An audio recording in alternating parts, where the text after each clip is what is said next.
J'ai plus de thunes, plus de boulot, j'ai plus de matelas. Já bych se chtěl naučit léčit jako vy. Vím, že mám dar. Ty to víš?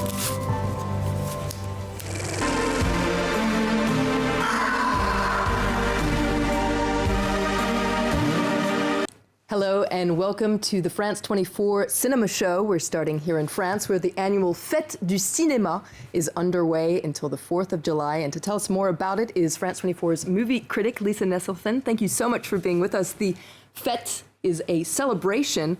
How big a deal is it? Oh, huge, humongous, momentous party hats, really big.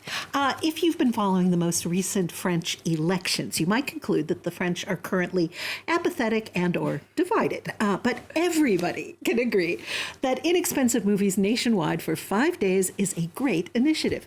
Until Sunday, July 4th, every movie in every cinema in France, that's 6,000 screens, will cost only €4, roughly $5. And as of July 1st, theaters can go from 65% capacity to full 100% capacity. Take that, COVID-19. If you count revivals and retrospectives, there are easily several hundred films to choose from. I can recommend one called Playlist, a sardonic portrait of contemporary dating rituals from a young woman's point of view, directed by Nine Antico. Two brand new films directed by women with a track record behind the camera are Anne Fontaine's Presidents, in which Gregory Gadebois plays François Hollande and Jean Dujardin plays Nicolas Sarkozy. I haven't seen that yet, nor have I seen Julie Delpy's new film about a child with some novel characteristics called My Zoe. I love this celebration, which began in 1985, because it is an absolutely egalitarian event, tailor-made for young people, families on a budget, as well as for rabid film buffs who can cram in as many as 5 shows a day at these prices. It was canceled in 2020, and it's back for what will surely mean several million tickets sold. I have definitely partaken in the movie marathon where you can't really see straight at the end. Definitely recommend it. Now, you were talking about women directors. This week in France, a film is coming out, the latest feature by Agnieszka Holland. It's called Charlatan. Tell us more about it. Well, in this fact-inspired drama, a Czech man who has devoted his life to diagnosing and healing people with plants faces the wrath of the Czech government. The French title translates as The Herbalist's Trial, and indeed he does end up on trial for his life. Aneshka Holland is incredibly good at making movies that bring to life astonishing true stories set mostly in Eastern Bloc countries or that take place in war-torn situations. Her 2019 film, Mr. Jones, about the young journalist who tried to tell the world about Stalin's man-made famine in Ukraine, couldn't have been better. Her TV miniseries, Burning Bush, about Jan Palach, the Czech who set fire to himself in 1969 to protest normalization of the 1968 invasion of Czechoslovakia, was excellent. In Darkness, based on the incredible true story of a sewer worker who, toward the end of World War II, used his knowledge of the Polish sewer system to hide Jews who had escaped from the ghetto. She's made films in her native Polish, in Czech. She went to film school in Czechoslovakia, and in English. And when I watch her movies, I almost always feel as if I am actually in peril, and that's good storytelling. That certainly sounds like good storytelling. Let's take a little glimpse of the film Charlatan. Věř a víra tvá tě zachrání. To říkáte svým zákazníkům? To řekl Ježíš. František Pal. Jak jste se seznámili? Můžeme vám ponuknout absolutní lojalitu. Nic takového není a nikdy nebylo. Nic nebylo. Nemůžu mě odsoudit za něco, co jsem neudělal. Rozhodli o vás už dávno. Co mě tak čumíš, ty hajzle? Velmi brzy zemřete. So the main character there, Jan Mikolášek, he got into trouble because he treated anybody who needed his help. That's right. He was haunted by a traumatic experience in the army during World War I, and you could say he spent his life trying to make amends. He prescribed his plant-based remedies to peasants, to high-ranking officials, to Nazis during the Second World War, to communists after the war, without stopping to consider possible consequences. He's religious, sexually conflicted, fairly humorless, and really good in his chosen profession. His no-nonsense approach to alternative medicine is startlingly direct.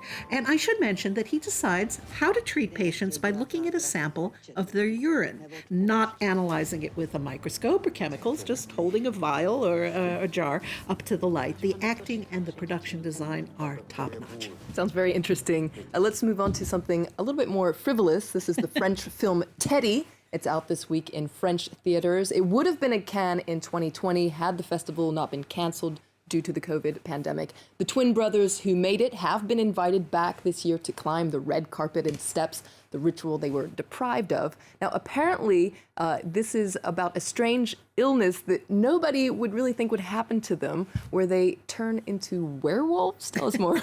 Well, I don't think this is something Jan Milokrzek could have treated with potions made from plants.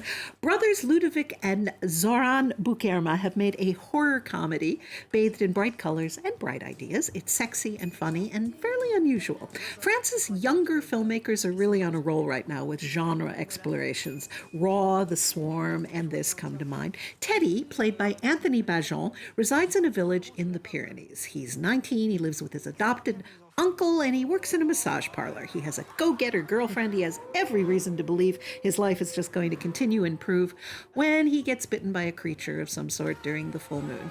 Bummer. Sounds very intriguing. Let's take a look at Teddy. Bon, alors, avec celle qu'on a trouvée vers le bois, ça fait 12. C'est à quoi, un chien errant? Un chien errant, mais vous plaisantez ou quoi, un chien errant, quoi? C'est le loup qui a fait ça? Que je vous dis qu'un jour, il y aura un drame. Et là, aujourd'hui, vous me dites ça? Non, non, non, non, non. C'est le loup, quoi. Vous faites une battue, et si vous savez pas la faire, nous, on s'en occupera. Oh, je vous parle, là. Bon, qu'est-ce que tu fous là, toi, encore? Dégage, il n'y a rien à voir ici. Hein. C'est bon, je reste derrière le scotch. Ça sert à quoi d'en mettre sinon? Oh. Écoute, tu nous as déjà merdé ce matin, hein. Alors tu continues pas, parce que sinon, tu vas te la manger, ta garde à vue, je te le dis, moi. Hein. Ça suffit, hein. C'est le loup ou pas? Eh, gros! So the tone here seems a little bit irreverent. A bit, yes. Teddy is on the rebellious side, but given a choice, I don't think he'd want to start growing prodigious quantities of fur or have to do battle with bestial instincts. Pre-bite, Teddy didn't have the profile to claw his way to the top, but this doesn't seem like a phase he's going to grow out of. The brothers are definitely talents to watch.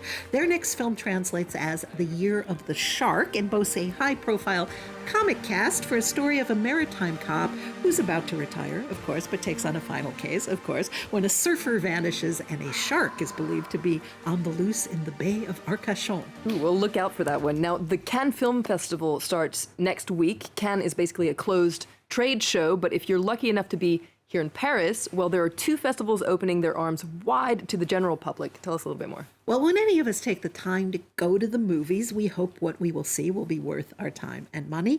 You can put the law of percentages absolutely on your side on July 5th and 6th for the annual Nuit en Or. This generous initiative, underwritten by the Césars Academy, the French equivalent of the academy that gives out Oscars, offers free of charge a program of several dozen short films, each of which won the equivalent of a César in their respective countries. So the films hail from as far away as South Africa, as close as Belgium and England. If you're in Taiwan, you win the Golden Horse. If you hail from the Netherlands, you get a Golden Calf. And if you made the best short film of the year in South Korea, well, you get a Blue Dragon. The lines stretch around the block at the UGC Odeon Cinema in central Paris, not only because the movies tend to be excellent, but like I said, they're free. In a normal year, each director is invited to France by the Academy, introduced to French professionals, and taken on a tour of other European cities to see their films. For short films, while you may occasionally be left scratching your head as to, I don't completely understand why that got a prize,